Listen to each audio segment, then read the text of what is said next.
buenas tardes, jóvenes. Mi nombre es Juan Toribio Milanés.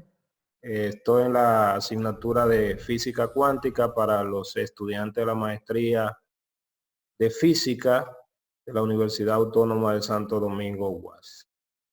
Ya luego de algunas introducciones relacionadas con el programa, la evaluación, contenido, fuente bibliográfica, entonces vamos a introducir la primera parte de nuestra clase.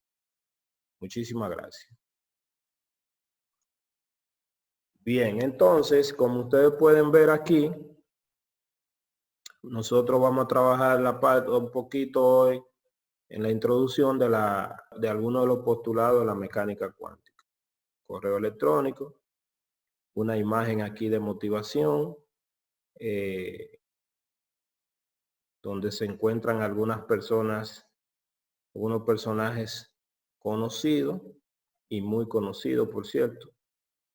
Son de la representación de física y física cuántica que usted tiene que manejar. Una sola mujer entre todos estos personajes. Para el caso de nosotros destacarán algunos o se denotarán algunos de estos, no todos.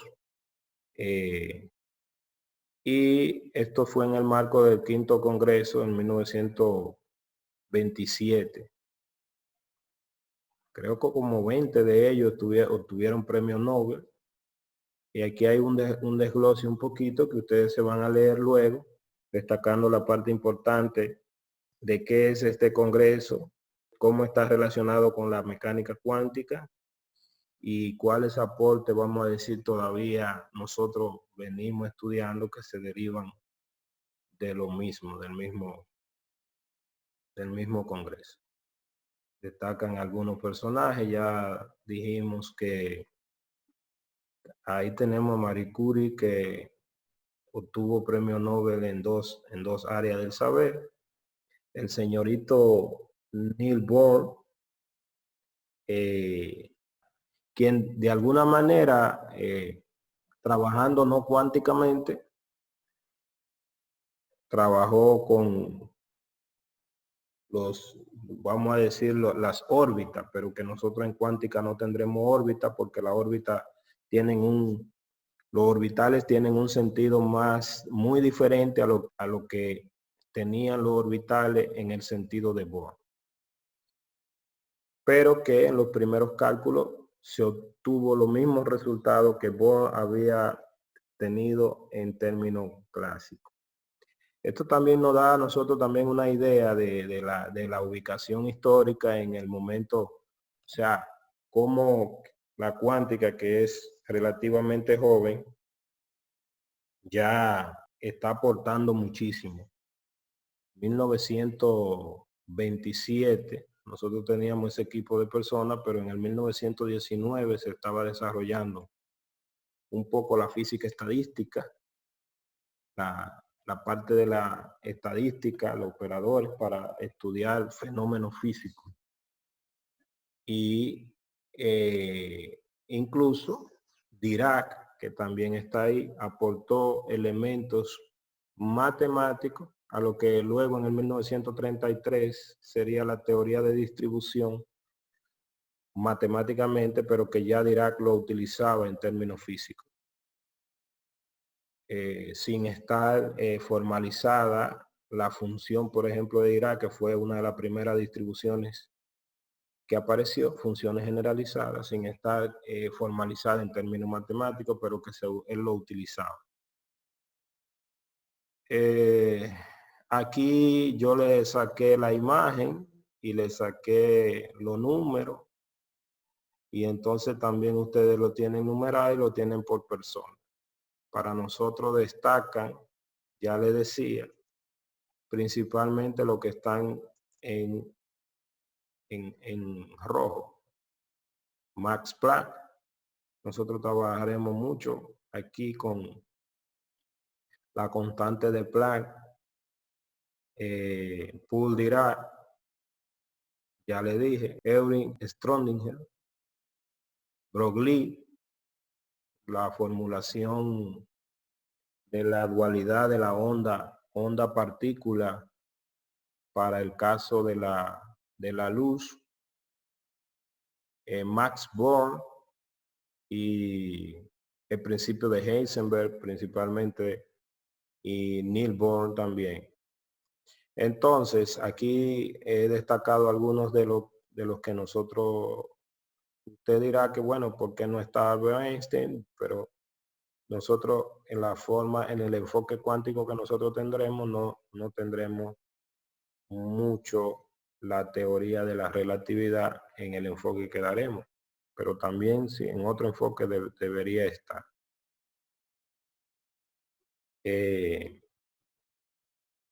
Bueno, hay algunos datos importantes que nosotros tenemos que manejar. Bueno, hay muchas formulaciones equivalentes a la mecánica cuántica, la mecánica ondulatoria de Schrödinger, la mecánica de matrices de Heisenberg. Heisenberg introdujo una formulación matricial que era equivalente a esta que está aquí. Ya yo le dije que nosotros íbamos a trabajar en una primera fase con estas dos, trabajando con las funciones de onda, pero también trabajando con la representación matricial. Y que en ambos casos son equivalentes y que en las funciones de onda nosotros tendremos una representación de un elemento en un espacio de Hilbert. El espacio de Hilbert L2 que manejaron ustedes en método matemático. Pero que vieron un enfoque matemático y también, pero ya aquí lo vamos a vivir ahí que vamos a trabajar.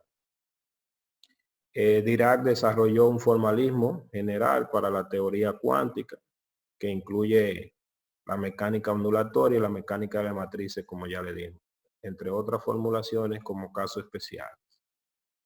En este curso, el formalismo cuántico se aplicará principalmente al sistema no relativista, como ya le dije. O sea que nosotros trabajaremos con velocidades muy por debajo de la velocidad de la luz, principalmente. Hay una formulación de la mecánica cuántica de campo, que es la que le dije desde el principio. Nosotros no trabajaremos la mecánica cuántica de campo.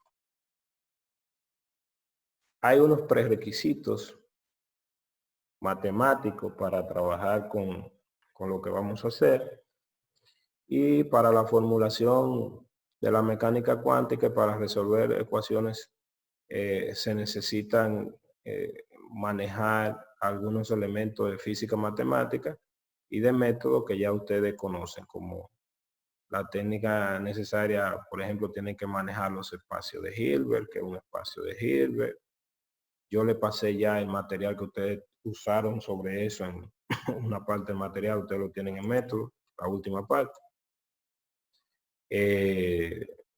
Tienen que saber resolver ecuaciones derivadas parciales, funciones especiales de la física matemática. Eso ustedes trabajaron con los polinomios de Legendre, aquí lo vamos a usar.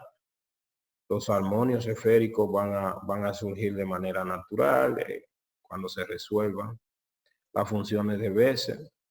Esta partecita me dijo el profesor de método que no trabajaron mucho, aunque es la transformada de Fourier, pero aquí la vamos a tratar de desglosar.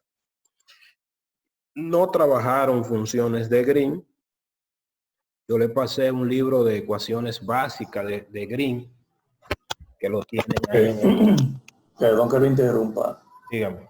También la parte de ecuaciones diferenciales parciales no la hemos visto mucho tampoco en la parte de los métodos. Perfecto. Sí. Lo que falte, lo que no hayan visto como quiera en el enfoque que nosotros vamos a seguir, lo vamos a ir desarrollando. Y vamos a tratar de explicarlo, o sea, de no asumir como que ustedes, incluso las cosas que se dieron, se van a ir desarrollando y eso lo van a ver. O sea, lo van a desarrollar en el momento donde se necesite, obviamente, porque ya se va a llevar paralelo el desarrollo de la cuántica y cuando se requiera algo, ahí mismo se va a ir mencionando, se va a referir a qué parte ustedes lo tienen resuelto, explicado y también ahí lo van a tener. Muchísimas gracias, Isiana. Pero es importante mencionar lo que se necesita. Hay algunas cosas de estas que no la tienen en el programa de método, y es porque también la maestría de física que se le está dando a ustedes, quizá cuando estaban elaborando el programa ellos decidieron ver qué parte le ponían, porque esta maestría de física no se le dio a todo en general. Por ejemplo, las personas de biología en principio no entendían por qué no se le podía dar, pero era precisamente porque tenía que tener algunas orientaciones matemáticas. Por ejemplo, el programa de método de ustedes no tiene teoría de grupo. Más sin embargo, si uno va a desarrollar un poco de cuántica, también necesita teoría de grupo y un poco avanzado representación. Pero de todas formas, lo que nosotros usaremos, ahí mismo decía que lo vamos a ir trabajando. Pero es importante decir, por ejemplo, qué se necesita. Fíjese, se necesita un poco de teoría de grupo y se necesita la parte de teoría de operadores, que no está aquí porque está, vamos a decir, incluida. Pero en los operadores ustedes también trabajan. Pero es una idea más o menos. Aquí hay algo importante, y es que están lo que se llaman los fenómenos macroscópicos. Todos aquellos fenómenos observables a simple vista o con un microscopio y se encuentran en el orden por encima de 10 a la, o sea, un micrón, esa cantidad. Y los fenómenos microscópicos, fenómenos atómicos, subatómicos, y específicamente así. Hay algunos conceptos clásicos que nosotros también tenemos que manejar y recordar, porque cuando vayamos trabajando, mucho de las construcciones va a ser a partir de esos principios clásicos para ver qué cambia, qué se formuló. Pero ya ustedes le dieron eso en otras asignaturas. Entonces, en la mecánica clásica deben recordar el principio de acción. ¿Ustedes recuerdan el principio de acción? El principio de acción, que es una formulación a partir del cálculo de variaciones introducido por Euler, trata de la definición principalmente de un sistema mecánico. Y un sistema mecánico físicamente es aquel que emplea la menor cantidad de energía posible para resolver un trabajo. Entonces, en la mecánica, en la formalización de la mecánica, no necesariamente cuántica, sino la que ustedes vieron con Peguero, la mecánica clásica, donde trabajaron con la mecánica de Lagrange, Hamilton, y en esa parte de la mecánica que se diferencia de la mecánica clásica de Newton, porque esta mecánica no necesariamente está, o sea, se basa en el análisis de la energía, mientras que la de Newton se basa principalmente en la fuerza. Y la mecánica de Lagrange y de Hamilton se basa en construir una función, un funcional, por decirlo así, que representa la energía y entonces optimizar, determinar los valores que optimizan el funcional. Entonces, el principio de la minimación requiere calcular la menor cantidad de energía, vamos a decir, para efectuar un trabajo a través de un funcional, que usted lo viene manejando desde allá. Ese mismo principio también se va a conectar con la mecánica cuántica y ustedes lo pueden estudiarlo en la parte, por ejemplo, de la tesis mía. Pueden estudiar esa conexión entre la mecánica clásica y la mecánica cuántica y cómo relaciona la función de onda, cómo se interpreta clásicamente y cuánticamente no tiene una interpretación la función de onda, sino lo que de ella se obtiene. O sea, la función de onda no tiene una interpretación para el fenómeno en términos cuánticos. pero ella va a producir, o el módulo de ella va a producir interpretación. Entonces, con eso hemos hablado del formalismo de la lagrangiana, la formulación de Hamilton, y eso que deben recordarlo. En electromagnetismo que ustedes le dieron, electromagnetismo clásico, y ya les decía por qué clásico, porque ya últimamente lo que se estudia es la electrodinámica cuántica. Pero en el electromagnetismo vieron las ecuaciones de Maxwell, la ley de la fuerza de Lorentz. Esa parte tienen que repasarla para conectar con esto. Estudiar un poco de termodinámica, pero esa parte de la mecánica estadística, esto es para entender un poco la representación. Ya les decía que como parte de estudio de esos fenómenos físicos para la estadística se desarrollaron funciones estadísticas de distribución en 1919. Y eso ha permeado otras áreas. Y entonces nosotros vamos a estar trabajando con esas herramientas estadísticas como unas distribuciones de probabilidad. Porque nosotros vamos a estar analizando en la forma, obviamente, de probabilística de la mecánica cuántica. Ustedes saben que la mecánica clásica lo que establece, y no quisiera yo estar hablando solo, sino que también ustedes interactúen como físicos que son cuando me equivoco, para aportar, si no me equivoco también. Porque además todas esas asignaturas ya ustedes la han visto. Entonces, decía que ya ustedes vieron esa parte también en la asignatura anterior. Y nosotros estaremos trabajando la probabilístico, porque en la mecánica clásica, que era la última parte que decía,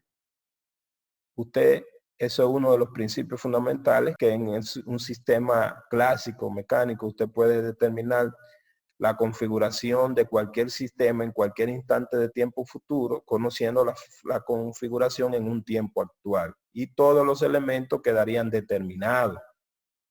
Por eso, por ejemplo, el análisis clásico del sistema planetario, ya eso no es un secreto, porque si nosotros sabemos la configuración de esos elementos en cualquier instante de tiempo, entonces ya podemos saber cualquier instante futuro esa configuración.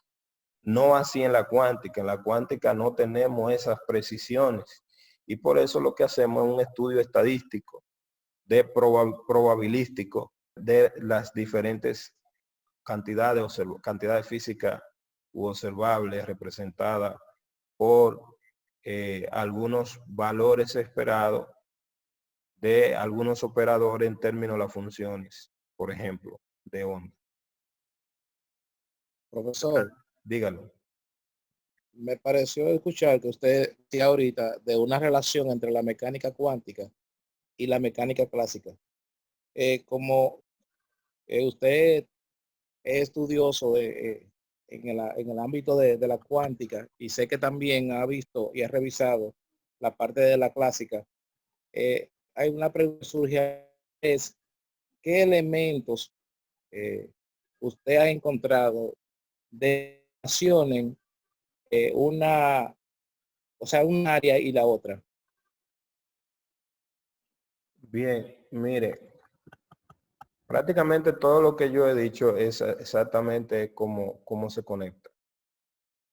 Lo primero es que en términos de formalismo de construcción matemática, por decirlo así, nosotros vamos a ir viendo incluso aquí en esta clase que los postulados cuánticos tienen una motivación clásica, pero la interpretación física no es la misma.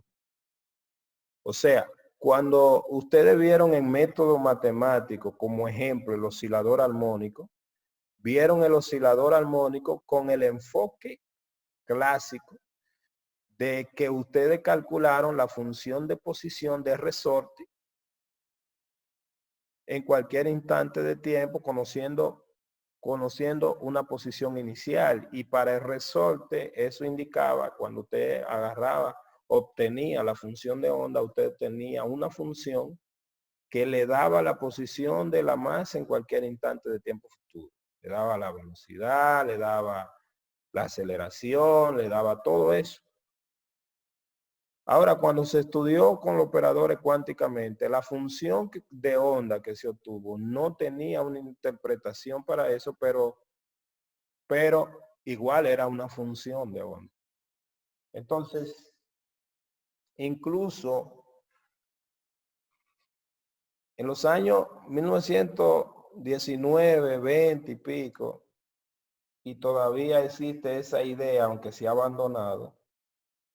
Hoy día, por ejemplo, se trata de buscar, digo, se ha abandonado no, sino que no está tan esperanzado como estaban al principio. Pero los físicos siguen tratando de buscar la teoría del todo. Que la teoría del todo es que existe una teoría donde todas las otras teorías sean como caso particular. Pero de manera particular está la cuántica y la física clásica.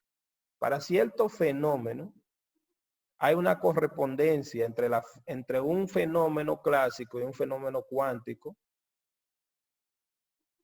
a medida que la constante de Planck, que es vamos a decir, el límite, tiende a cero.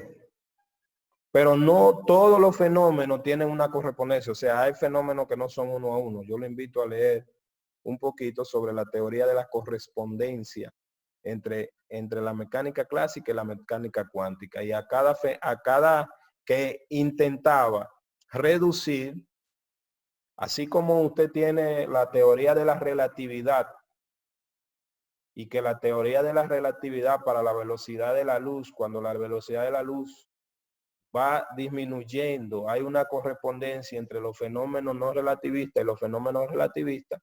También se estaba tratando de construir una correspondencia entre la mecánica cuántica y la mecánica clásica en términos de la constante de Planck. Pero se dio cuenta que no había una correspondencia 100%, pero sí hay muchos fenómenos que se corresponden en ese sentido. ¿Entienden? Muchas gracias, profe.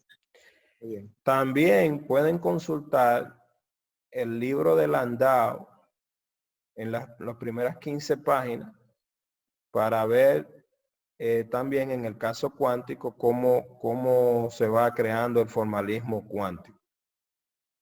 Pero aunque nosotros hablamos de la cuántica hoy día, la cuántica no surge de como así se ve, hoy día se vería, si uno nada más la analiza matemáticamente, se vería como de que wow, y eso está muy lejos de la física, esos sistemas. No.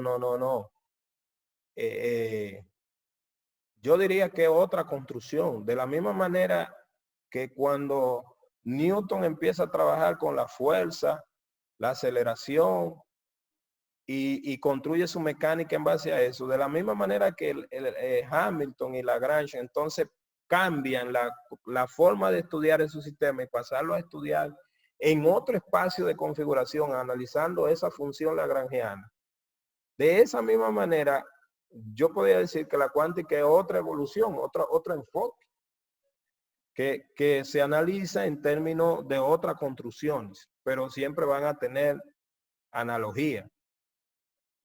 Pueden estudiar el libro del camino a la realidad de Penrose, que ustedes en método matemático lo pueden volver a subir y ver lo que es un espacio de configuración, porque qué es lo que hace un físico también. Un físico igual coge y analiza un fenómeno, pero tiene que analizarlo en un marco matemático. Tiene que definir cuáles herramientas matemáticas le van a ser útil para hacer la interpretación de eso. Y es como llevarse a analizar ese fenómeno a otro espacio abstracto, pero que le va dando y deben corresponderse cuando haga experimento una interpretación de esa realidad, de ese fenómeno. Bien, vamos a seguir. Bien, entonces... Perdón, sí, dígame. Sí, disculpe. Pensando en lo que usted decía, el estado y comportamiento y hasta propiedades que tenga un espacio puede hacer que te cambien algunas cosas. Por ejemplo, a veces uno piensa en un marco de referencia en donde una partícula está interactuando con otra Y a veces piensan en ese marco de referencia situándolo de forma estática, pero si ese marco de referencia se pone en movimiento, entonces surgen otros. Y por eso es la evolución de las ciencias o de las ciencias con respecto al tiempo, cómo se va avanzando, ¿verdad? Y se van analizando los fenómenos. Usted tiene mucha razón, pero yo diría que lo que pasa es que la realidad está ahí. Ahora bien, y ya eso es un contexto incluso un poco hasta filosófico. La realidad está ahí, ahora tenemos que estudiarla y acercarnos a ella. Cuando yo estoy trabajando con los muchachos de física básica, general 3, nosotros agarramos y empezamos a estudiar, y ustedes también quizás no sé, como ustedes ya dieron electromagnetismo. Lo primero que empiezan a estudiar el campo eléctrico, por ejemplo, y lo estudian para carga estática. Pero además de carga estática, se le impone una condición de ver cómo se comporta el campo eléctrico en el vacío. Entonces, en la realidad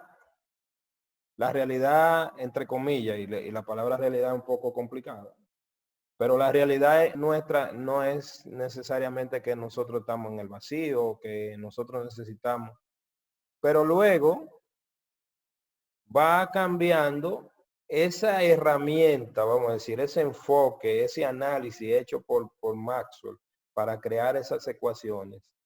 Él la complementa y entonces pasa a estudiar los campos eléctricos estáticos todavía, pero en medios materiales, carga estática. Es decir, la realidad está ahí, pero el acercamiento de nosotros de diferente enfoque necesita que nosotros vayamos construyendo ese lenguaje para interpretar, para acercarnos, quitándole condiciones al modelo para hacerlo más acercable a esa realidad. Pero cuando le va quitando condiciones, se van complejizando los cálculos. ¿Por qué? Porque lo que estudiamos, lo que usted hace, realmente no es el estudio de la realidad, porque usted lo primero que crea es un marco de referencia, y ese marco de referencia ya usted le impone condiciones. Caída libre, de una vez usted agarra e impone una condición, le impone otra, dice que no influye, que no hay resistencia, que no hay esto, pero en la medida que usted va quitándole esa condición para que sí sea más semejante a la realidad, entonces va complejizando los cálculos. Y entonces hay un dilema, bueno, pues si yo le pongo tan ideal, ya no sería de este mundo, no sería, simplemente serían elementos, ideales, por decirlo así, no serían elementos físicos en términos dichos. Ahora, lo otro es el acercamiento, el fenómeno ya está ahí. Como usted lo aborde, el engranaje que usted desarrolle, los algoritmos que usted desarrolle, como usted ataque el fenómeno también es otra perspectiva. Porque ya decíamos que un problema se puede analizar desde un punto de vista de analizar energéticamente, con la energía, con la lagrangiana, pero también se puede analizar clásicamente como Newton, o sea, en sentido de la fuerza. Disculpe que lo interrumpa. Diga. No sé si era que lo estaba malinterpretando yo, pero yo pensaba que era lo contrario, que cuando quitábamos condiciones era para facilitar los cálculos y el aprendizaje. Porque, por ejemplo, cuando quitamos el rozamiento en la caída libre, realmente estamos haciendo que los cálculos sean más sencillos, no más difíciles. Sí, pero cuando yo me refiero a le quitamos condiciones, es que le quitamos esa que le pusimos. O sea, si usted no le pone una condición, usted está alterando la realidad. Porque si usted dice que no hay, o sea, usted dice, suponiendo que la resistencia es cero, usted le está poniendo una condición.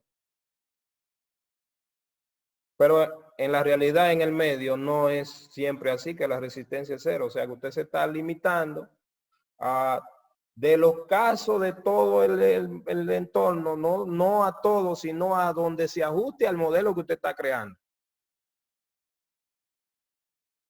Ahora, después que porque usted tiene que crear un marco de referencia y cuando usted crea un marco de referencia le pone condiciones. Ahora, si usted lo deja, mientras más libre de condiciones está, más cerca de la realidad está. Pero los cálculos serían más complicados porque se integran más variables. A eso es que me refiero. Eso 100%, profe. A eso es que me refiero, por Profe. ejemplo, sí, para terminar con la aclaración. Cuando consideramos el rozamiento, estamos dentro del fenómeno, dentro del problema, le estamos agregando una condición que tiene que ver con la realidad. Pero lo que me refiero desde el punto de vista de los cálculos, usted decía que se hacía más difícil. Yo digo que no, que es lo contrario. Si le quitamos el rozamiento, imponiendo esa condición que no hay rozamiento, estamos facilitando los cálculos. Sin embargo, si consideramos el rozamiento, los cálculos van a ser más difíciles. Sí, no sé si me di a entender. Yo le entiendo 100%, pero yo no estoy diciendo que le quitemos el rozamiento. Yo le estoy diciendo que le agreguemos condiciones o le quitemos condiciones. Porque las variables siempre están ahí. Pero si usted dice, voy a considerar que el rozamiento es nulo, no es que usted lo está quitando, es que usted le está imponiendo una condición al problema. O sea, yo entiendo lo que usted dice. Y yo lo entiendo perfectamente en esa parte. Sí, exacto. A eso es que Lo único que hablaba. Lo que no entendí es porque si yo no considero el rozamiento, los cálculos eran más difíciles. Si yo entiendo lo contrario, que si no considero el rozamiento, realmente los cálculos van a ser más fáciles, porque le estoy quitando variables de la realidad que realmente cuando digo que no hay rozamiento es para hacerlo más adaptado al modelo irreal que yo estoy formando y para que los cálculos sean más fáciles realmente. Esa fue la parte que no...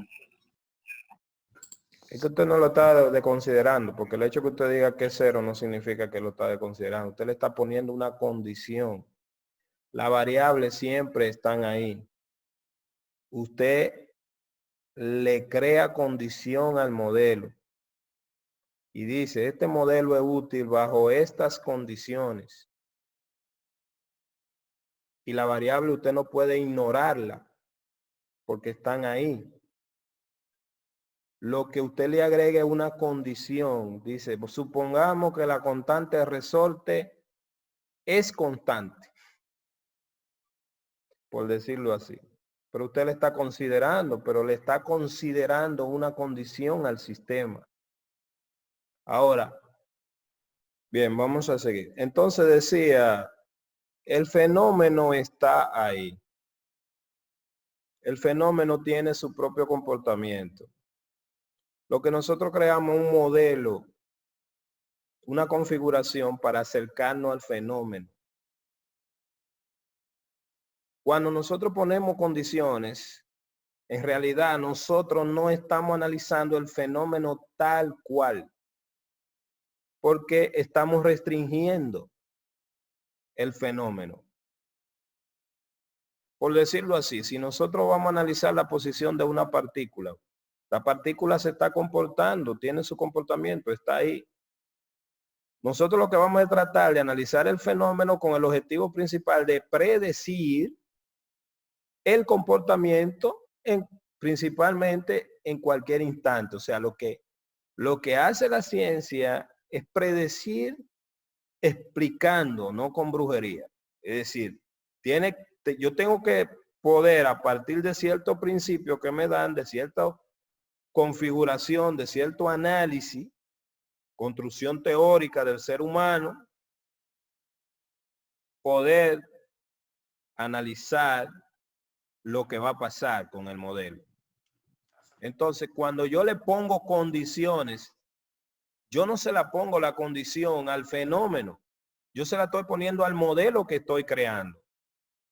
Con eso no va a dejar de haber rozamiento en en la naturaleza, pero donde el rozamiento sea más, vamos a decir, más bajo, si yo consideré mi modelo para un rozamiento 0, donde el rozamiento sea más bajo, entonces mi modelo estará más cerca de analizar esos fenómenos que están ahí. Entonces, lo que imponemos es condiciones. Yo sé que usted entiende, y yo también le entiendo, Isiano, pero lo que le quiero decir es que una cosa es el modelo que yo estoy creando y otra cosa es el fenómeno en sí. El fenómeno en sí ya está ahí. Mi configuración, mi forma de atacar el problema depende del marco de referencia en el que yo me ubique. Si para mí mi marco de referencia es la mecánica clásica, entonces yo voy a considerar la mecánica de Newton, yo voy a considerar esos elementos que considera ese sistema. Pero si mi marco de referencia es la mecánica de Lagrange, para analizar el mismo problema va a considerar otros elementos. Aún cada marco de referencia trata de analizar el fenómeno y el fenómeno no es en sí lo que yo creo para analizarlo, porque inmediatamente usted hace un supuesto, usted está alterando o tratando de ver cómo predice. Ahora, ¿cómo usted sabe que algo está bien cuando usted funciona en esencia, que usted puede decir, pero mira, si no estaba justamente ahí con el marco que yo estoy creando, yo estoy como prediciendo dónde está la partícula o dónde podría estar o en qué parte podría estar. Pero luego también, si para un 98% de los casos el modelo que yo creé funciona, pero hay un caso que no explica, yo tengo que seguir viendo que mi marco de referencia tiene algunos problemas. Porque la realidad, cuando nosotros podamos predecir toda la realidad, no habría nada que estudiar, porque ya está predicho. No hay que mejorar nada. Ningún sistema habría que mejorarle nada, porque ya está, ya entre la realidad y eso que yo tengo, ya no hay diferencia. No hay fenómeno que yo no pueda decir con precisión o seguirle teniendo mayor precisión, no. Y esa es la parte que quiero decir, es decir, hay que distinguir el fenómeno en sí del modelo que se está utilizando para atacar el fenómeno. Y todos los modelos, como son creados con los seres humanos en un marco de referencia, no puedo yo decir que esa es la realidad total. Profe, hay que recordar, como nos enseñó el profesor de métodos, que cuando, por ejemplo, usted hablaba, o sea, no usted mismo, de el modelo para el resorte envejecido, no es el mismo de que el que se usa, el modelo de ecuación diferencial para el resorte normal. Es decir, que eso es un detalle que hay que tomar en cuenta, que de acuerdo a cómo el cuerpo va variando, ¿verdad? Va entonces también, hay que ir creando los ajustes. Exacto. Yo sé que Isiano se refiere muy bien a esa parte. Ahora, lo que yo quise decirlo así es para distinguir el fenómeno y las condiciones que yo le pongo al modelo. No es lo mismo. No, la exponencia suya está excelente. Exacto. Yo me referí solamente a la parte de que usted decía que quizás fue una mala interpretación mía. Usted decía que cuando imponemos condiciones al modelo, se hacían los cálculos más difíciles. Y yo interpretaba que no. Que No, por no. el contrario. Si le el pongo, contrario, si le se pongo hace condición, más fácil. Si le No, pongo por el condición, contrario, se hace más fácil. sí, yo le decía que cuando le quito condiciones, se hace más difícil. Que cuando le pongo condiciones, se hace más fácil, pero está más lejos de la realidad.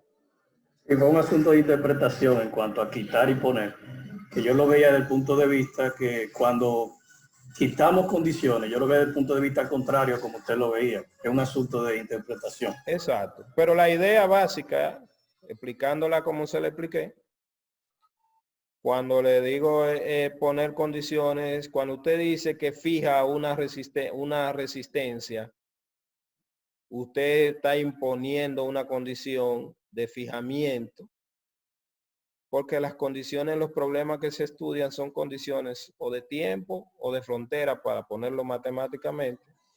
Y cuando usted fija esa, ya no tiene que calcularla porque usted la fijó. Ahora, cuando usted no le impone la condición, no significa que la resistencia desaparece, porque en su modelo está. O sea, yo no puedo decir que la voy a dejar de estudiar. Yo puedo o considerarla de una manera que ya yo la sé, o por otro experimento, pero yo no puedo desaparecer la variable dentro del sistema que estoy estudiando. Bien, o decir que o explicar que para el cálculo que voy a hacer no influye por tal y tal. Y en tal caso, como quiere, estaría alterando o condicionando la realidad para solamente analizar los fenómenos que se adapten, que estén más próximos a mi modelo. Bien, entonces vamos a avanzar aquí, por favor. Gracias por las cuestionantes, muy interesante. Y esas participaciones debemos tenerlas. Aquí, a modo de motivación, estamos recordando, bueno, quiero también aprovechar y creo que, deja ver, parece que vi mal. Pensé que Jesús Reynoso estaba con nosotros. Vamos a aprovechar unas cuantas palabras, pero bien, vamos a seguir. Entonces, mire. Exacto, dice María. Aquí dice mecánica clásica. En la mecánica clásica, recuerde, por ejemplo, esto que ya manejamos. ¿Y cómo están relacionados? Usted verá que las expresiones matemáticas, por decirlo así, van a tener una misma relación. Incluso, cuando usted pasa de la mecánica clásica a la relatividad, usted se encuentra con estas mismas expresiones. O sea, de aquí, esta la construye usted en términos de la construcción que tenía anteriormente. Lo que pasa es que usted le da una interpretación al fenómeno con su nuevo postulado, por decirlo así. Entonces ya recordamos que el momento es igual a la masa por la velocidad en términos no relativistas, todo esto. Pero aquí en la relatividad ya le introduce incluso lo que se llama un factor de corrección, que es este. Fíjese que no es igual. Entonces, ese factor tiene una explicación en términos del enfoque de la relatividad. Y que si la velocidad de la luz tiende a ser igual que esto daría 1, y entonces queda este caso particular, recordando. Entonces, nada, seguimos el electromagnetismo, ya decíamos, la ecuación de Maxwell, la gravitación, la ley de la gravitación universal de Newton, termodinámica, esos son algunos elementos, fenómenos que tenemos que recordar. La física cuántica es la teoría que describe fenómenos más microscópicos y fenómenos macroscópicos. ¿Qué pasa? Que cuando usted va a analizar los fenómenos macroscópicos, la física clásica ayuda. La física clásica se comporta muy bien para analizar esos fenómenos. Pero cuando va a analizar fenómenos microscópicos, la física clásica empieza a fallar. Hay cosas como que no se dan muy bien. Y como usted puede ver, la mecánica estadística describe la propiedad de promedio de los sistemas que contienen muchas partículas. Cuando se va a analizar partículas, se desarrolló la termodinámica y la mecánica estadística. Y la mecánica estadística funcionó mejor para analizar esos fenómenos. No hay inconsistencia lógica entre la física clásica y la mecánica estadística. Ahora, un modelo sirvió más hasta ahora, predijo mejor los comportamientos de un sistema y de otro. Sin embargo, resulta, como veremos, que los fenómenos macroscópicos no obedecen a la ley de la física clásica, los microscópicos. Ya eso es lo que estamos diciendo. Entonces, macro, física clásica, ley de la gravitación, ley de la gravitación universal, de analizar, pero partícula, mecánica estadística, pero la física cuántica es la teoría que describe fenómenos macroscópicos y fenómenos microscópicos más aceptables, mejor. Aquí hay ventaja. Se aproxima a la ley de la física clásica para fenómenos macroscópicos no cuánticos. Es decir, cuando usted lo está analizando no cuántico, hace un análisis, como le decía en determinado momento en la introducción, que Bohr habló de los orbitales y habló también de niveles de energía, pero no lo habló del enfoque cuántico. En el enfoque, si nosotros hiciéramos un experimento con las personas, con ustedes mismos, y le preguntáramos que qué es un orbital, usted va a definir un orbital como un espacio físico, como unas capas. Si nos dieran la tabla periódica como la estudiamos, entonces nosotros la definición y la idea que tenemos de esos elementos van a ser clásicos, pero en términos cuánticos es simplemente un orbital. Para nosotros será una función y trabajar con ella vamos a obtener la energía, entre otras cosas. Entonces, la mecánica cuántica proporciona las ecuaciones de movimiento de un sistema. Se necesitan nuevos conceptos no clásicos, porque no se construye a partir, o sea, se construye por analogía, pero tiene un enfoque totalmente diferente. Entonces, aquí usted puede analizar los tipos de interacción entre partículas, esta parte de repaso, para que obviamente usted vaya mirando la diferencia entre un enfoque y otro.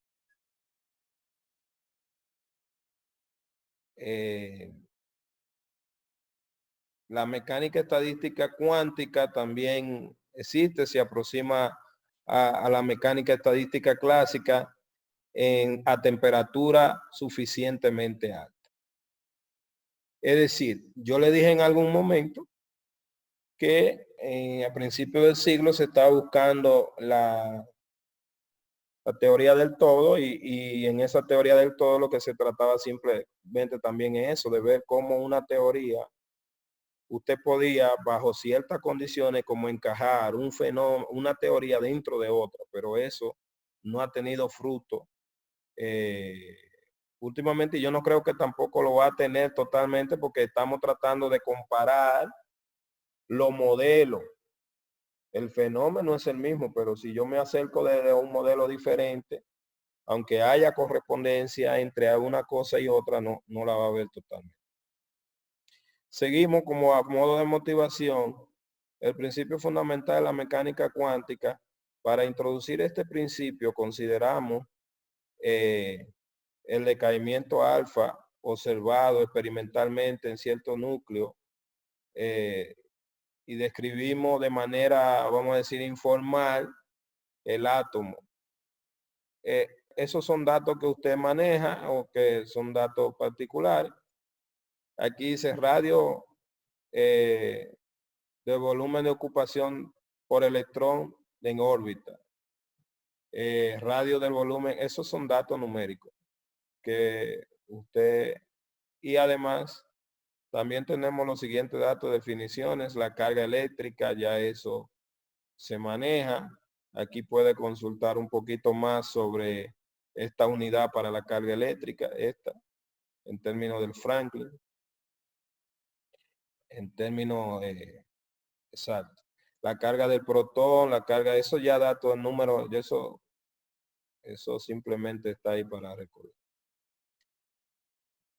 distribuciones discretas. Aquí hay un repasito, un poquito de estadística para nosotros a tener recuérdense que estamos en principio y concepto básico de la teoría cuántica, pero es como la introducción.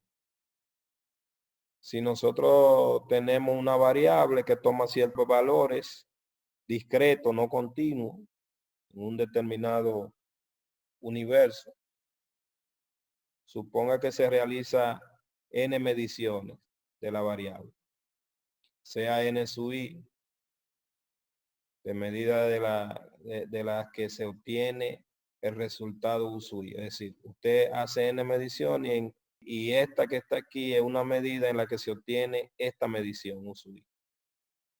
Entonces recordamos algunos conceptos de probabilidad, dígame. Con la parte de arriba que me quedé un poquito como pensando en donde usted dice que la mecánica estadística clásica se asemeja a la mecánica estadística cuántica. Entonces pensé en cuando Planck tenía la inquietud de cuando los objetos se calentaban a temperaturas altas. Entonces usted dice en la transparencia que se asemeja a temperaturas altas.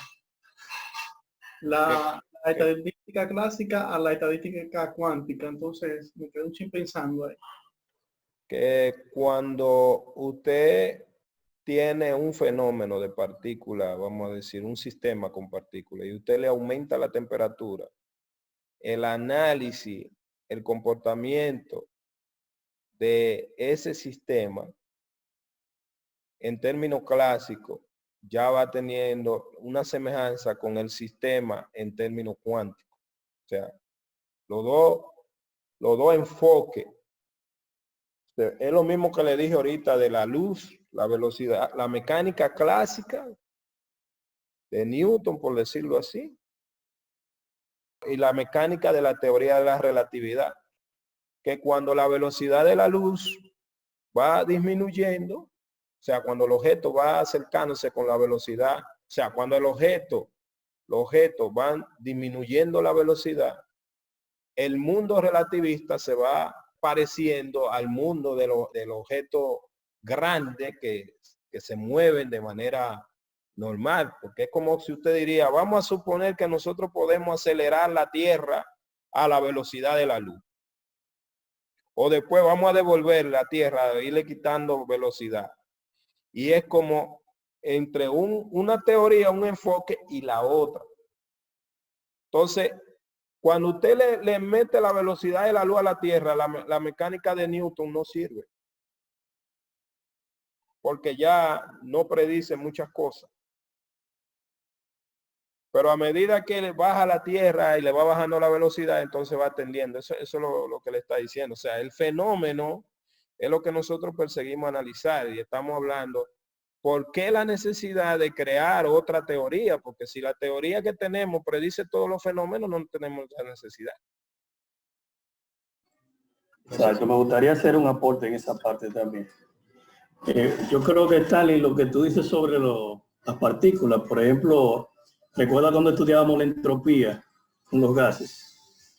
Recuerda que la entropía era una medida, vamos a decir, probabilística del número de configuraciones en el que puede estar las partículas del gas distribuidas.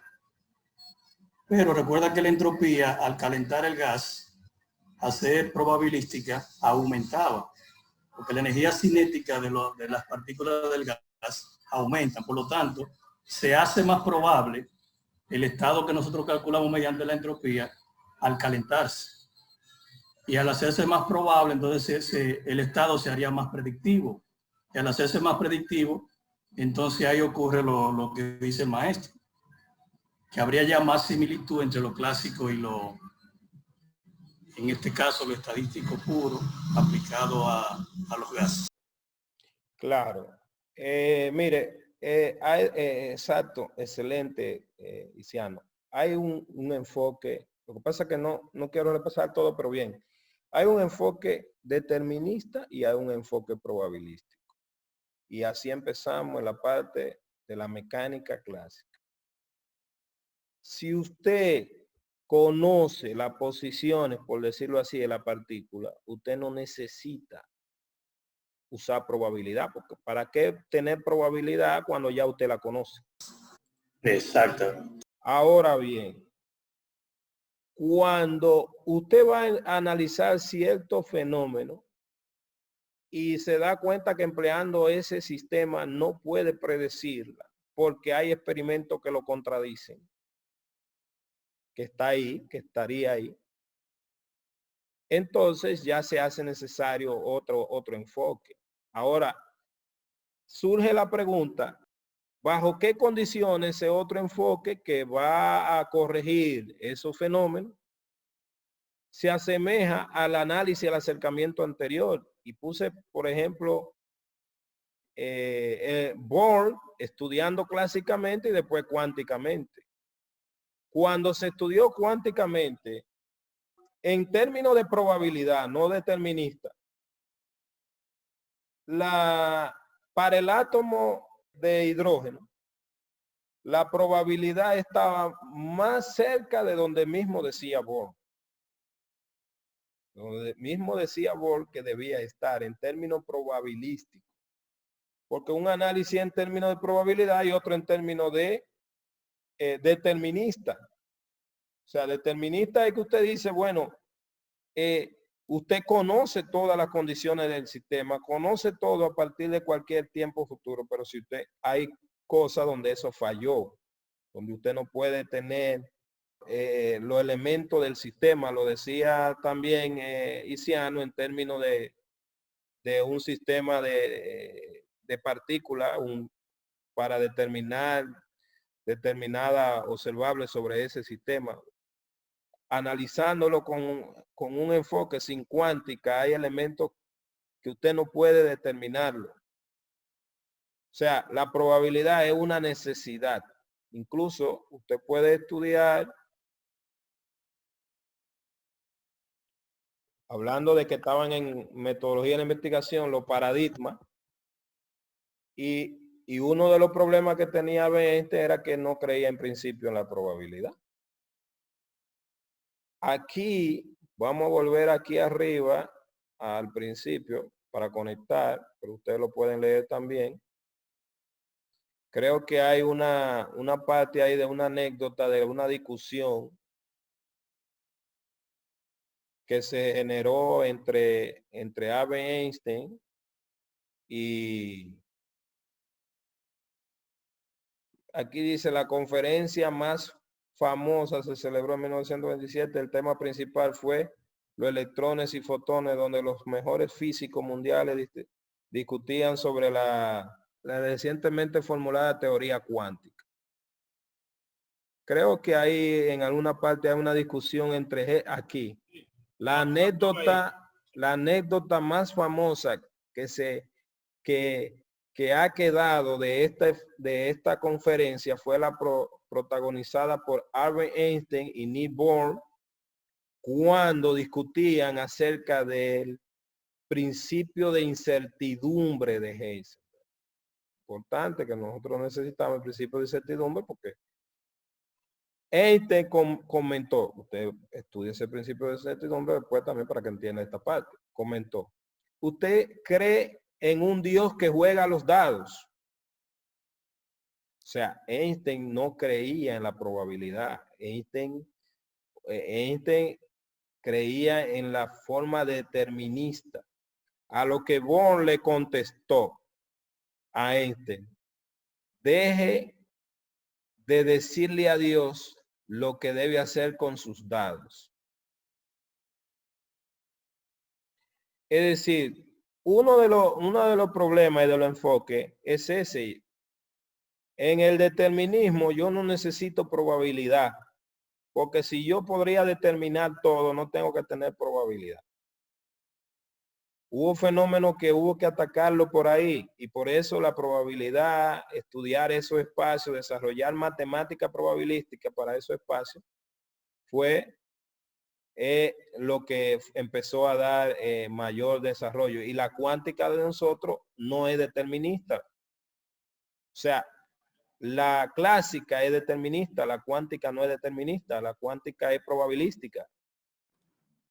Refiriéndome a una frase, compartiendo una frase, pero de Stephen Hawking, refiriéndose a los dados también, dice que Dios también juega a los dados, pero que lo lanza, según recuerdo, a donde nadie los vea. Es una frase de Stephen Hawking. Hay muchas frases ahí. Entonces, esa es la idea aquí. Aquí entonces vamos a estudiar, a recordar algunos conceptos de probabilidad porque lo estaremos utilizando. De la probabilidad desarrollada en 1919 y sucesivamente. Aquí estamos hablando de una distribución.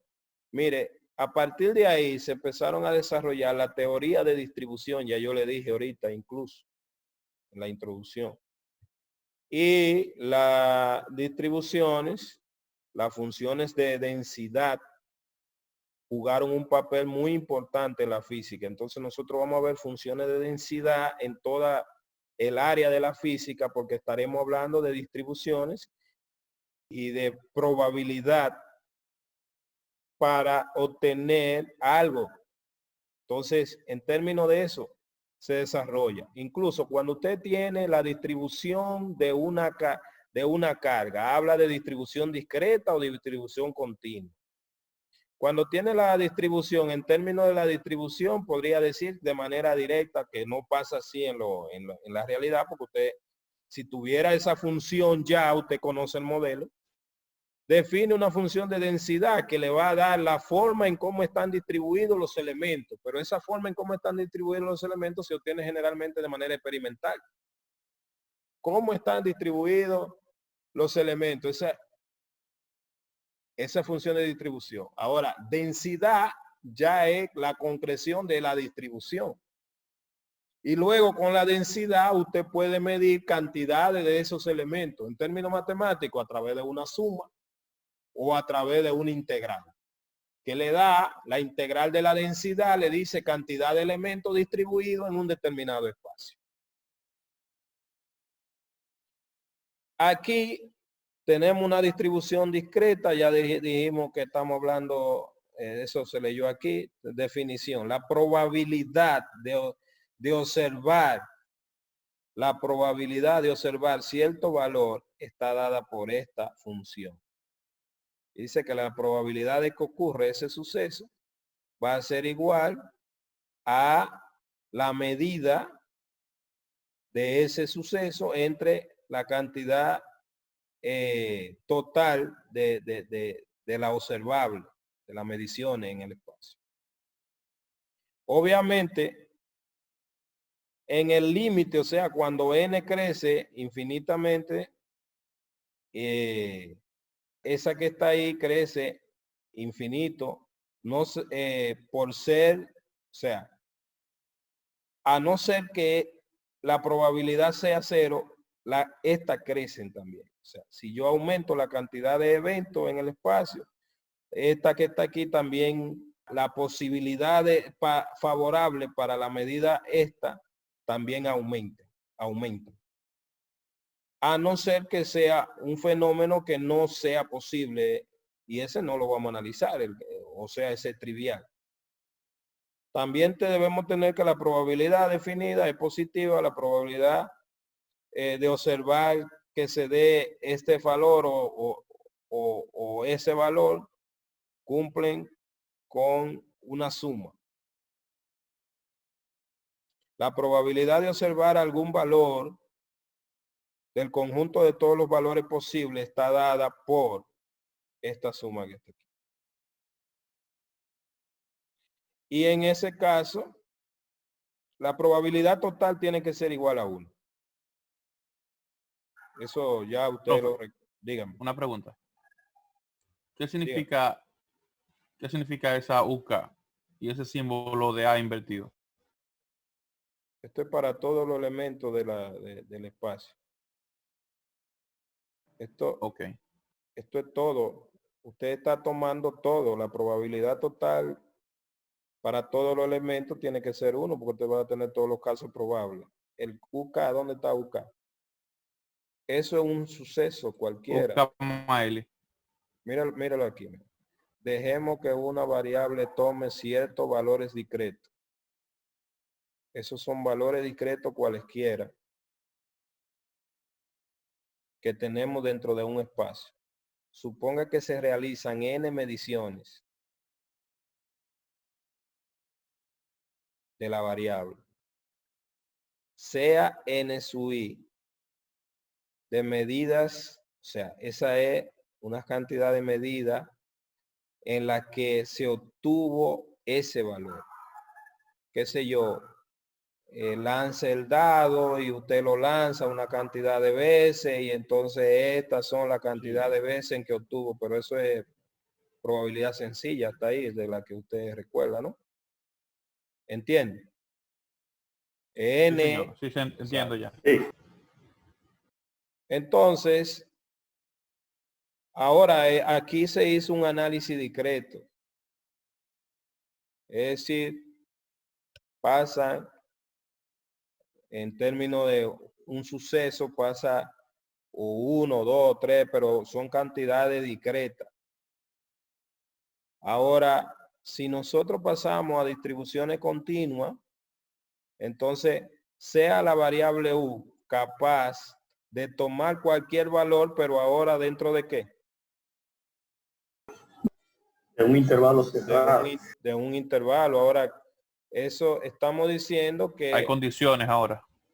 no es que hay condiciones, sino que es continua. O sea, usted está diciendo que no está hablando, recuérdese que en estadística básica, y además usted le dieron termodinámica, usted habla de variable discreta y variable continua. Y por ejemplo, usted pone, qué sé yo, la longitud. La longitud es una variable continua porque puede tomar cualquier valor dentro de un intervalo. ¿Sí o no? Porque aquí nosotros lo que vamos a tomar es los elementos que nos interesan, pero no vamos a repetir la estadística completa. Suponga que se realizan n mediciones de la variable. Sea esto es una notación, igual al número de medida, es una notación, nada más, que representa el número de medida en la que la variable estaba en el intervalo en este que está aquí. O sea, el número de medida en que la variable estaba entre u y u más un diferencial de u. Y lo dice aquí otra vez, dn no pretende representar el diferencial de alguna función, sino es una notación. Luego entonces, con esta distribución que es continua, se define la probabilidad. La probabilidad de observar la variable en el intervalo ese que está ahí viene dada por un límite. Es el límite cuando n crece infinitamente de esta expresión, y eso que está ahí, esta que está aquí ya para nosotros sería este. Recuerde que este es el número de medidas en las que la variable estaba en el intervalo. Y entre n. Entonces aquí viene dada de esa manera. Viene dada de esta manera. Aquí la variable continua. P de U es la probabilidad. Y este que está aquí, intervalo unitario de U. Si nosotros tomamos esto, esta es la densidad de probabilidad. La probabilidad es, en este caso, entonces, esta. Y se obtuvo a través de la densidad de probabilidad. En términos continuos, lo que le decía ahorita, en términos de una herramienta matemática que se desarrolló para eso, viene en términos de integral, es decir, la probabilidad de medir U en un intervalo está dado por esa expresión. La probabilidad de que U esté en el intervalo desde U sub 1 a U sub 2 está dada por la integral de la densidad de probabilidad. Las funciones de densidad son importantes. Obviamente que la probabilidad de que esté en todo el espacio tiene que dar 1. Ejemplo de distribuciones de probabilidad. Es igualmente probable medir U en cualquier lugar del intervalo de 0 a A.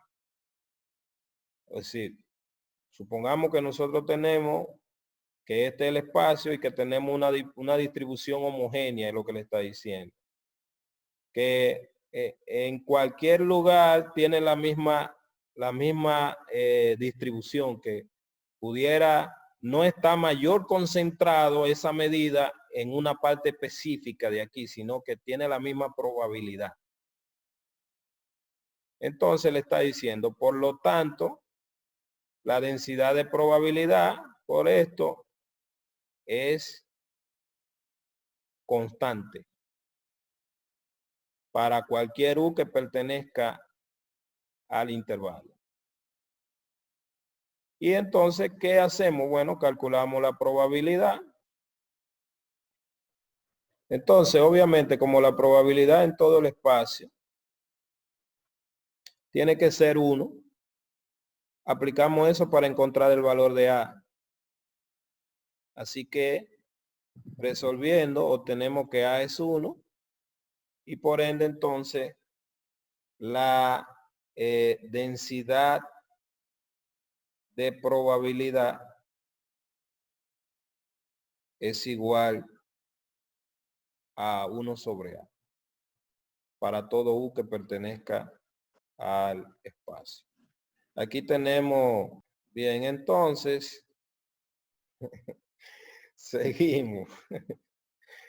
Aquí entonces tenemos ya esta parte. Aquí tenemos una idea gráfica, tenemos el intervalo desde aquí a A y aquí tenemos P de U. Distribución de probabilidad en función de U. Obviamente que si U, cuando, por ejemplo, A crece, aquí esto va a bajar. Otro ejemplo, consideremos la distribución gaussiana de probabilidad en un intervalo en todas las rectas reales. Y entonces, la distribución gaussiana lo que me dice que la densidad de probabilidad está dada por esa función, porque por eso es una distribución gaussiana. Donde U sub 0, esta letra que no recuerdo el nombre, si ustedes lo recuerdan me lo dicen. A son constantes. Sigma. Gracias. Y A son constantes. También está en la gráfica de ella, de la gaussiana, como la podemos ver ahí. Segundito para permitir que alguien entre. Profe, un aporte ahí para que, o sea, Sí, fue un suceso que nosotros mientras estábamos dando la clase de termodinámica y probabilidades, sucedió lo del coronavirus. Entonces, a mitad de clase, nosotros estábamos hablando de la campana de Gauss y todo eso, pero nosotros no trabajamos de que en concreto con ejercicio específico así para resolver ese tipo de problemas, sino que ahí mismo se pasó lo del virus y todo el mundo tuvo que irse para su casa y la materia se quedó a medias. Entonces ya todo lo demás lo tuvimos que hacer, como quien dice, de cosas que habíamos dado en clase, solamente para que usted lo tenga pendiente, o sea, lo tome en cuenta. Claro, pero en los ejemplos que nosotros tenemos aquí, ya cuando estamos trabajando con la distribución y los ejemplos que aparezcan, precisamente lo quise incluir para como un repaso. Ya ahí le dice incluso la construcción para diferentes valores de aquí de U sub 0, donde va a estar el valor máximo en términos de S, se encuentra el valor máximo. Y usted pueden construir algunas en términos de ella. Recuerde entonces que en términos de lo que nosotros vamos a obtener, lo que a nosotros nos interesa es calcular cuál es el valor de A que normaliza para ir afinando ya los términos, la terminología. Y normalizar la probabilidad es el valor de la función de distribución de probabilidad de la constante que hace que la probabilidad sea 1 para todos los elementos del espacio. Entonces, aquí lo que estamos haciendo es eso. Tomamos nuestra distribución de probabilidad que es gaussiana y queremos determinar el valor de A que haga que la probabilidad esté normalizada porque la probabilidad en todo el espacio sea igual a 1. Aplicando la definición y para todo el espacio, porque lo estamos haciendo para todo el espacio, deberíamos entonces resolver ese integral. Mire qué estamos haciendo, estamos resolviendo la integral, es un repaso, de ahí no debería hacerse eso, te está escribiendo. Ahí se está tomando la sustitución, ya lo demás es resolver la integral. Y esta integral que está aquí, que es la que resulta luego de las sustituciones, integral básica que deben manejar, pero también ahí se está resolviendo. Ahí se está resolviendo. Entonces, ¿qué técnica se está utilizando para resolver? Bueno, ahí simplemente se elevó al cuadrado, se escribió el producto, luego de aquí, al escribir ese producto, como son diferentes, se usó Fubini, se agruparon. En esta agrupación de aquí, se resolvió en coordenada, bueno, lo primero es que como esa función que está ahí es par, se expresó como 2 veces de 0 a infinito y se hizo una sustitución en coordenada polar, o sea que r al cuadrado era igual a esto que está aquí. Luego se resolvió y déjame ver, aquí, ajá, está bien. Pero me faltó una de la integral. Y aquí ya luego entonces, este es el diferencial de r cuadrado, lo que tiene aquí, para este. Es una integral inmediata. Y esta entonces dio esta expresión evaluada de 0 a infinito. Y el pi salió fuera. Y ya entonces se resolvió la integral. Como se pudo resolver la integral, ya ahí le está recordando que para la parte de esta se usó coordenada polar y bla, bla, bla. Como se pudo resolver la integral, ya se va a encontrar el valor de A, porque el valor de A es despejando de aquí. Y el resultado de la integral que dio, la integral dio raíz de pi. Entonces de ahí despejando, A es igual a esto. Y ya entonces se tiene la función de distribución de probabilidad con la propiedad de que la probabilidad de ella para todo el espacio va a dar 1.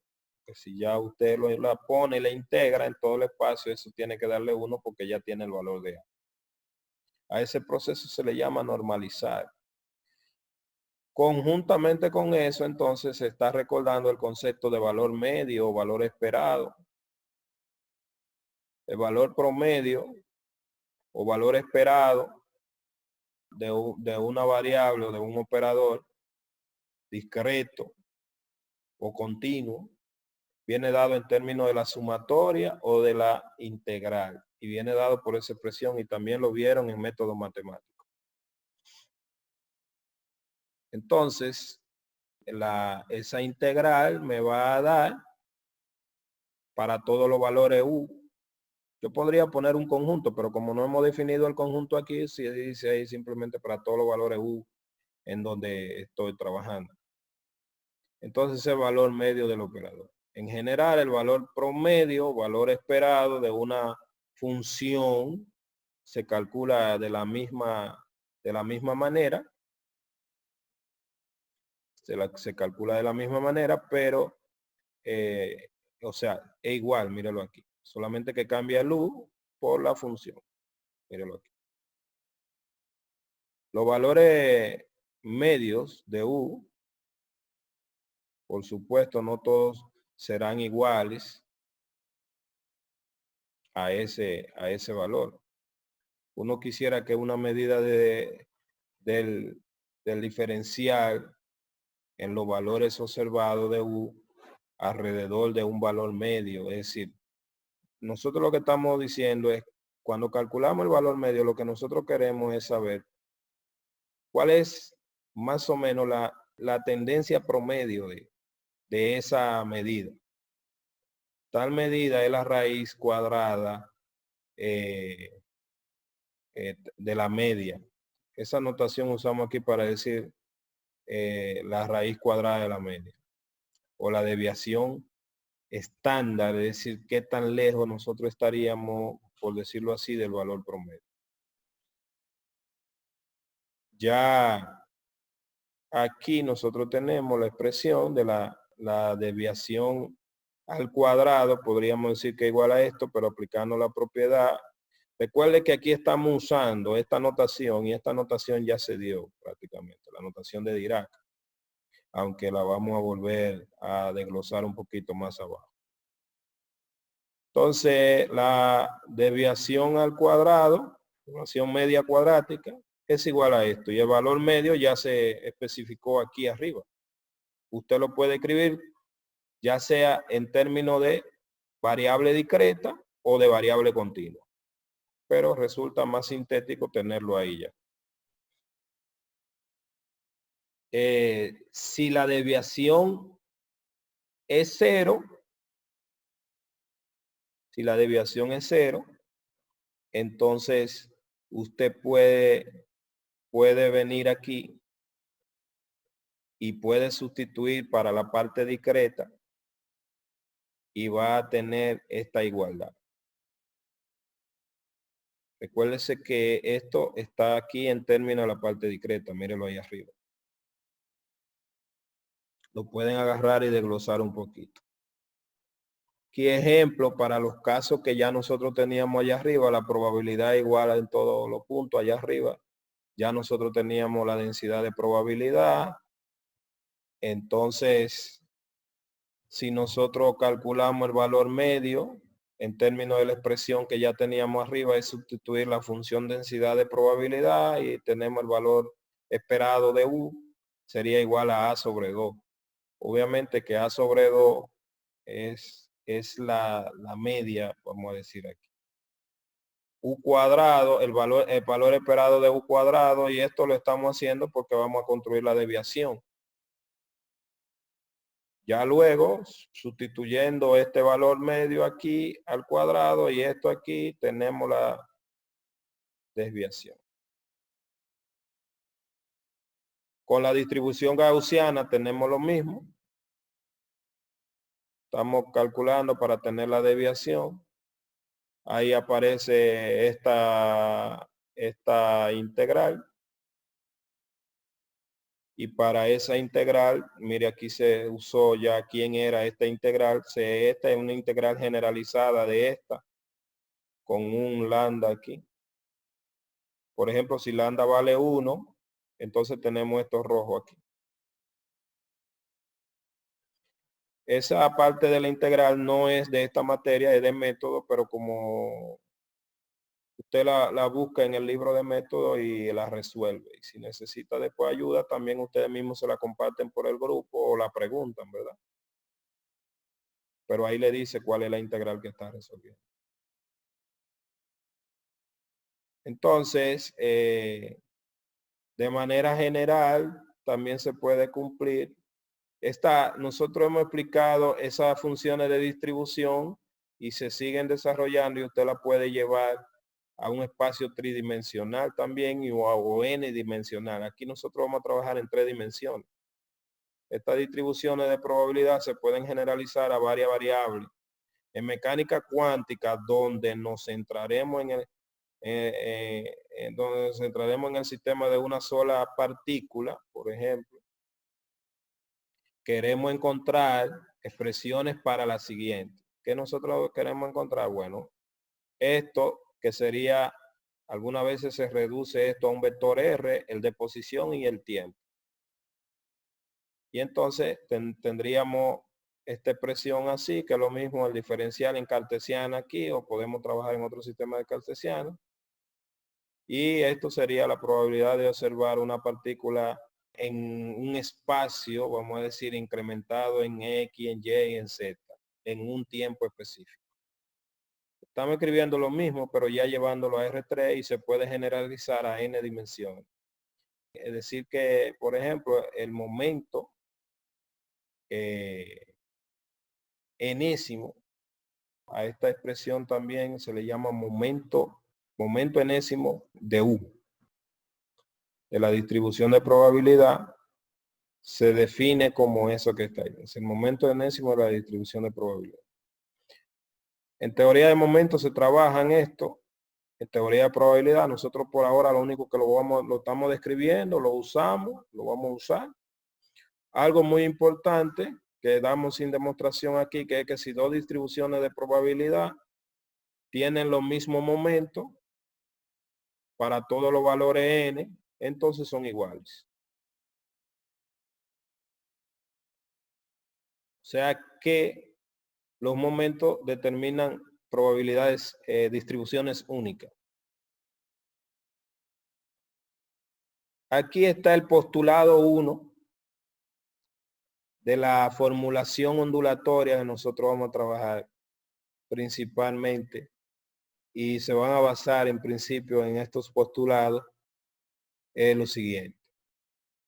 Dadas las condiciones iniciales, postulado 1.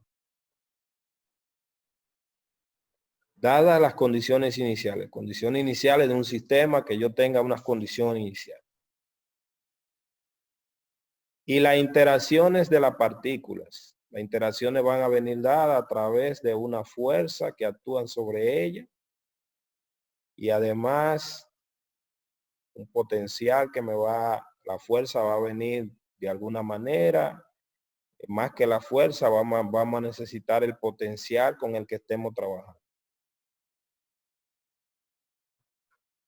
Entonces, existe una función de valor complejo llamada función de onda o amplitud de probabilidad. Función de onda tal que, o sea, nosotros tenemos unas condiciones iniciales sobre un sistema y la interacción de las partículas. Conocemos el potencial, la fuerza que están trabajando. Existe una función de onda que me va a dar muchas cosas de ese sistema. ¿Qué propiedades tiene que tener esa función? Esta integral que está aquí es finita y distinta de 0 sobre esa función. Lo primero es que el postulado 1 lo que trata es de la existencia de esa función. Con una función que es cuadrado integrable módulo sobre todo elemento del espacio. Yo le puse R3 porque nuestro espacio principal aquí va a ser R3, pero es sobre todo el elemento del espacio, sobre todo el espacio. La probabilidad viene dada, ya a propósito del repaso de probabilidad, viene dada por esta expresión. Esta función, ¿qué dijo que esa función? ¿Cómo esa función? De valor como complejo. Pueden ser reales, pero es de valor complejo. Por eso este módulo lo entendemos como el módulo de un número complejo, en decirlo así, una función compleja. Puede que la función compleja se compone en parte real y parte imaginaria. La probabilidad viene dado de esta manera. Y le está diciendo que esta integral es sobre todo el espacio. Más bien la densidad de probabilidad.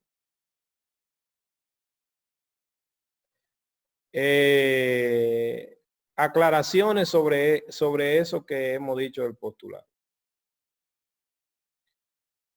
Que esa condición sea finita, o sea, que esa integral sea finita, la integral del módulo de la función, no de la función. Lo que nos va a arrojar otra cosa, lo que nosotros queremos es el módulo de la función. No la función de onda, sino el módulo. Que sea finita quiere decir que es normalizable. ¿Qué es normalizable? Ya nosotros sabemos. Es normalizable, se puede llevar a que la norma de ella va a ser 1. La probabilidad de observar la partícula, ya eso lo entendemos 100% porque ya dimos un repasito de probabilidad allá abajo. Probabilidad de observar la partícula en un espacio definido dentro del espacio en cuestión en algún tiempo específico, vendrá dada así. Y satisface la condición requerida de una densidad de probabilidad. Nosotros estamos usando la palabra probabilidad o densidad de probabilidad indistintamente, porque ya recuerde que lo hemos hablado allá. ¿Cuál? De que no es negativa y de que sobre todo el espacio tiene que ser igual a 1. Cualquier tiempo. Todas esas son aclaraciones del postulado 1. La función de onda no necesita ser una función continua, para que no crea que tiene que ser continua. Pero por cuestiones físicas aquí nosotros vamos a asumir que ella es continua y vamos a explicar luego por qué será continua. El único requisito que requiere que sea normalizable. Normalizable es sinónimo de ser cuadrado integrable, que la norma sea 1, ya hablamos y estamos hablando en términos de probabilidad y estamos hablando qué significa eso. Es bueno que vayamos y recordando, porque todo esto lo llevamos a un sistema, lo explicamos, lo aterrizamos con los problemas y vemos que funciona. Claro, ya vieron hace tiempo gente que funcionaba, pero ustedes irlo entendiendo.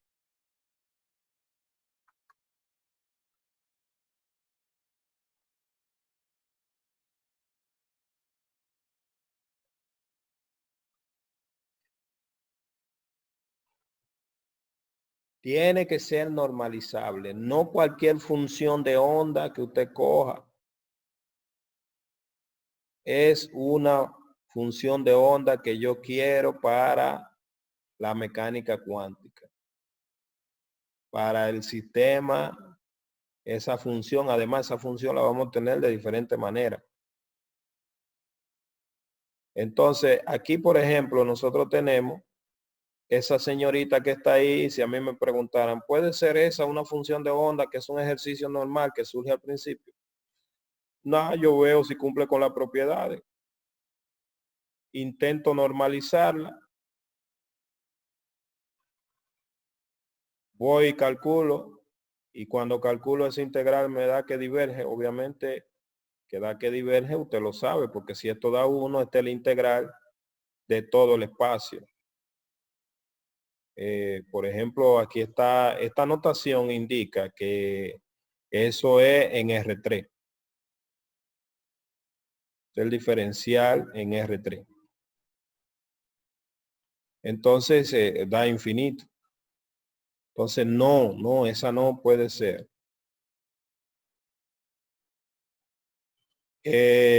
Recuérdese que dijimos que puede tomar valores complejos, pero que ella tome valores complejos reales.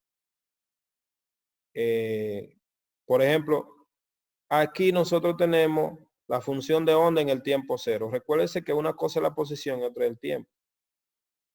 Ahora bien, si nosotros tenemos la función de onda y decimos que en el tiempo 0 es real, entonces la dependencia del tiempo que se postulará más adelante, o sea, la dependencia del tiempo, eso va a ser otro postulado para decir que la función, para hablar del estado estacionario y de la independencia del tiempo, lo vamos a ver más adelante, generaría o produciría que en un tiempo futuro,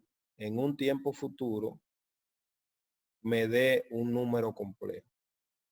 Es decir, si yo parto, bueno, a partir de 0 un número real, pero después la función de onda en cualquier tiempo futuro me va a dar un número complejo, y lo cual entonces habría una contradicción. Por eso la función de onda, por más que yo quiera que sea un número real, con los postulados puede encontrar contradicción entre ellos mismos si yo asumo que la función de onda siempre va a ser una función real.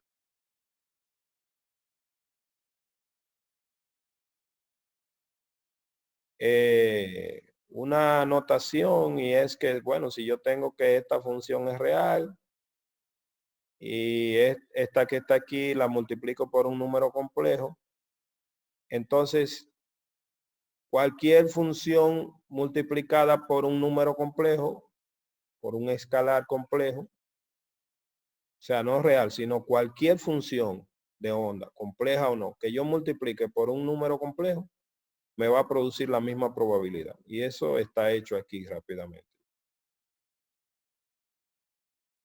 ¿Por qué? Porque cuando le calcule el módulo, ese módulo va a salir automáticamente y se va a simplificar arriba y abajo, y esta va a ser la probabilidad. En este caso aquí yo tengo que cambiar.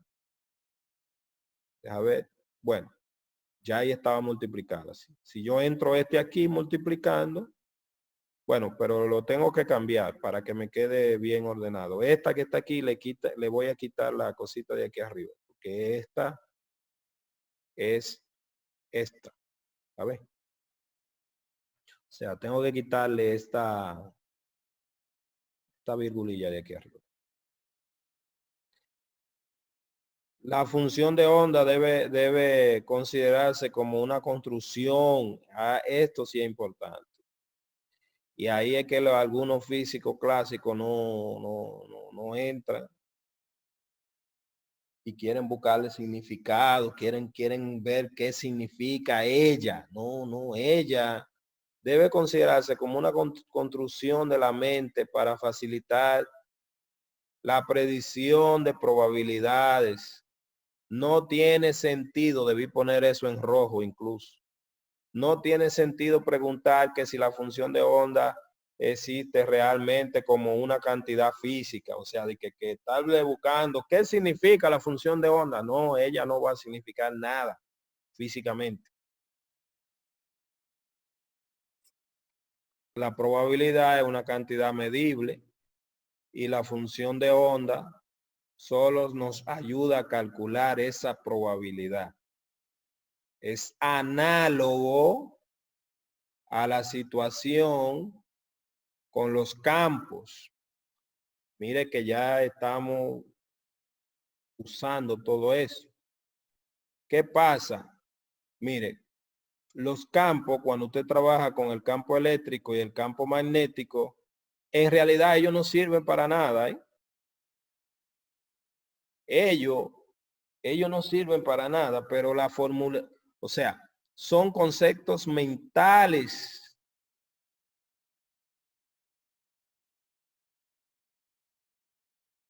que nos permiten calcular la fuerza ejercida sobre una carga por otra carga. Es decir, es una construcción. Es una construcción. Es una construcción. Es análogo. Dice que es análogo. Esto sigue siendo una aclaración. Ahí le está poniendo el valor esperado de una función. Ya eso nosotros lo habíamos definido. Y ahora le va a dar un repasito. Todo eso yo me lo pude haber ahorrado porque yo fui que le di método y yo sé que se lo di, pero siempre es bueno partir de una clase como si uno no hubiese sido el profesor anterior. Entonces, aquí está definiendo. Y recuérdese que esto ni siquiera se necesitaba definir porque anteriormente vimos que normalizada sea que la norma sea igual a 1.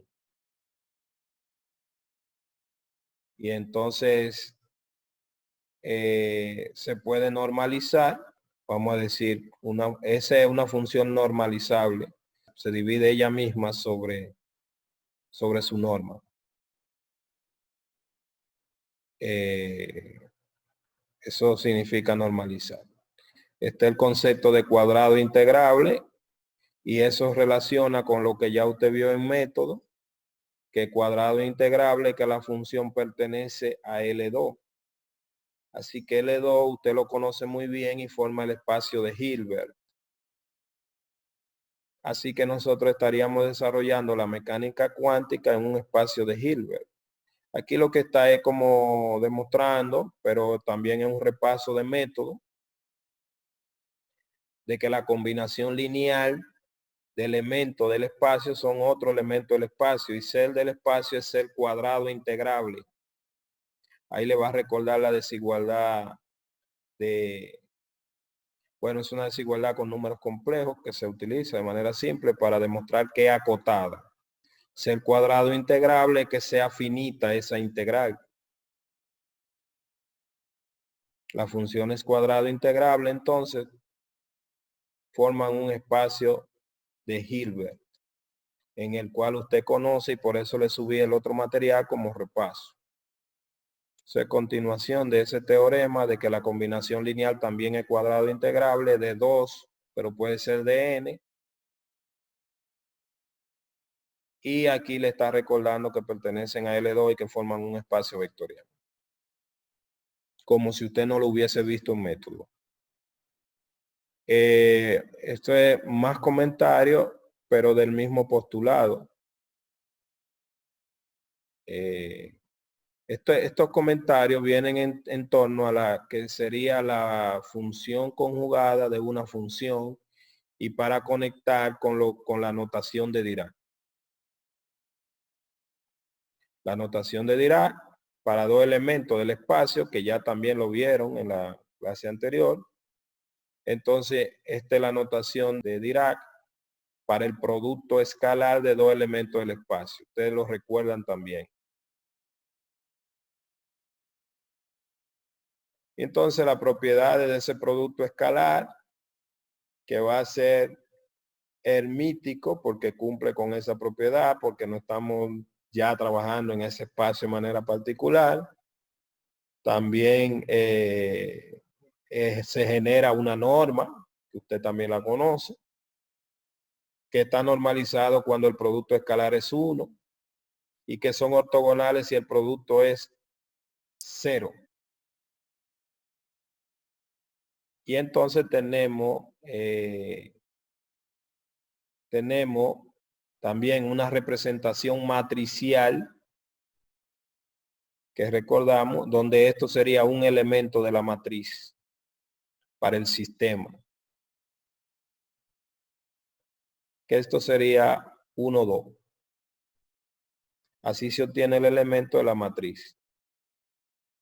¿Qué le está haciendo? Una conexión entre todo lo que... Esto es un repaso, pero importante, donde la segunda expresión, esta segunda que está aquí, ya se usó anteriormente. Esta que está aquí es la de Bragg y Kett, y este es la convencional de la definición. Eso es lo que le está diciendo. La notación de Dirac, esta.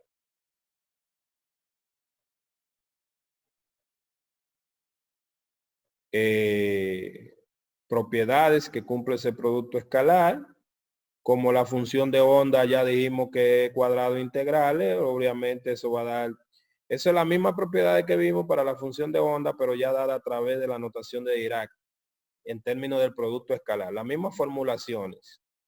Lo que vimos allá arriba del valor esperado de la función, pero ahora viene dado en términos de la notación, para que no parezca como tan incidental. Además, el profesor de método me dijo que la última parte estaba muy acelerado, muy cargado de mucha información y que quizá alguien no asimiló, ahí se le está repitiendo otra vez. La desigualdad de Tuar, que se la demostraron allá y aquí está otra vez también con la notación de Dirac.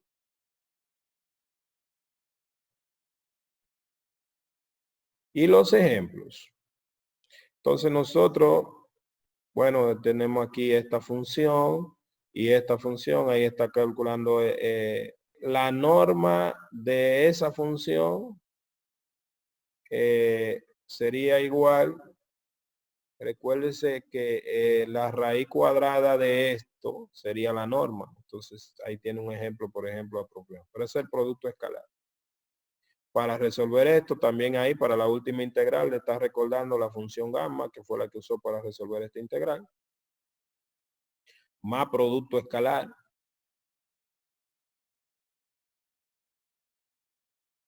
Y verificando también que se cumple la desigualdad de Cauchy-Schwarz.